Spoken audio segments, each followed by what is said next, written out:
பொது விநியோக திட்டத்தில் முறைகேடுகள் நடைபெறுவதாக குற்றம் சாட்டி தமிழ்நாடு பொது விநியோக ஊழியர் சங்கத்தினர் கன்னியாகுமரி மாவட்ட ஆட்சியர் அலுவலகத்தை முற்றுகையிட்டனர்.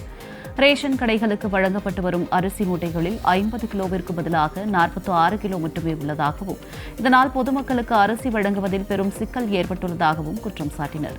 இந்த முறைகேடுகளுக்கு மாவட்ட கூட்டுறவு சங்கங்களின் மண்டல இணைப்பதிவாளர் சிவகாமி உள்ளிட்ட பல அதிகாரிகள் உடந்தையாக இருப்பதாகவும் அடுக்கடுக்கான புகார்களை முன்வைத்தனர். இப்ப நடத்தக்கூடிய ஓஎஸ் கம்பெனி தகுதி கட்டவன் அவன் இந்த பிஓஎஸ்னுடைய இது அமைப்புல இருந்து பிடிஎஸ் அமைப்புல இருந்து அப்புறப்படுத்துகின்றேன், அதுவும் செய்யல. இங்க இருக்கக்கூடிய இந்த சிவகாமி மேடத்தை இந்த மாவட்டத்திலிருந்து ஜேஆர் அப்புறப்படுத்தியே தீரணும். அவங்க தொழிற்சங்க நடவடிக்கைகளுக்கு ஆப்போசிட்டா செயல்படுறாங்க. அவர்கள் கண்டினியூ பண்ணக்கூடாது.